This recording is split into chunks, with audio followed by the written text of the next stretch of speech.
Thank you so much, ma'am, for joining the 6th School Leadership Summit. And I'd like to know about you, your organization, vision of the organization, and how it was started. So I head academics at a chain of schools called Global Indian International School.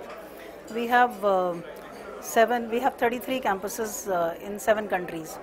So the headquarters are in Singapore. We have 6 core schools in India now. So the vision and mission of school is basically our school was started to provide education to NRI settled abroad. It was started by Mr. Singh and Mr. Atul Tamurnika to provide quality education to NRI settled abroad.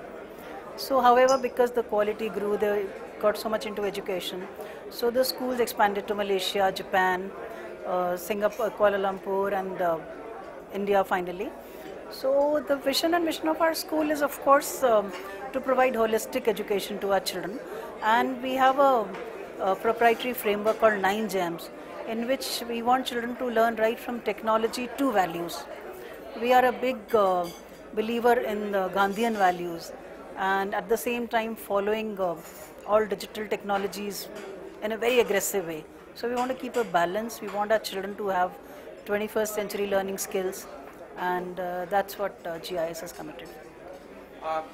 Being an international brand, so you must be aware about that.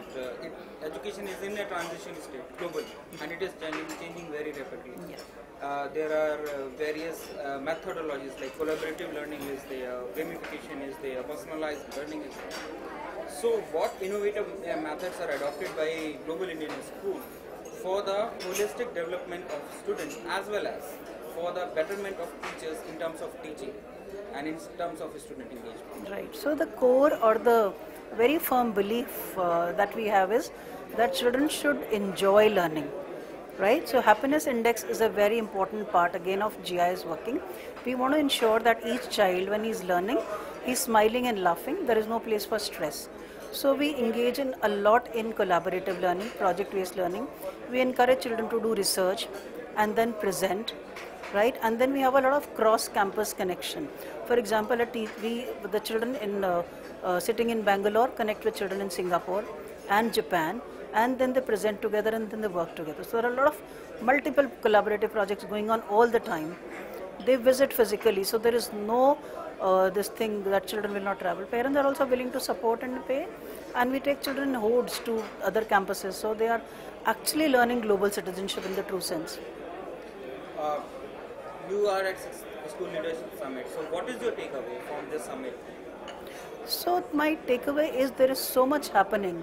See, from various kinds of technologies that we're exposed to, there is so much innovation happening in education which never used to happen. See, nobody bothered about education initially, but now there are so much startups, so much investment is happening. There are multiple products coming, and it's good for today's child. I would say he's lucky.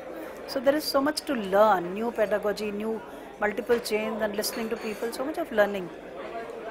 Another thing, being in education, I think since quite a lot. 30 years, 3 decades.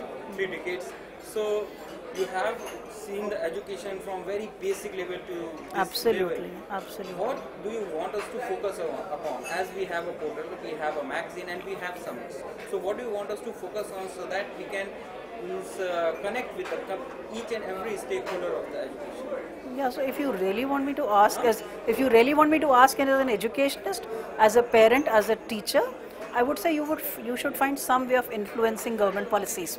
See, there is no point, we are all talking fancy, we want to compare ourselves to Finland, but there are no basic infrastructure. Government has to support. For example, I missed the panel discussion on inclusive education. There's no point putting it on the paper in Kothari Commission. You need government support there.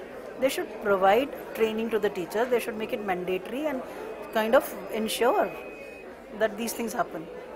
Any suggestion you would like to give? No, I think it's great work that you're all doing. Keep it up. Thank you so much. Thank you so much. Okay.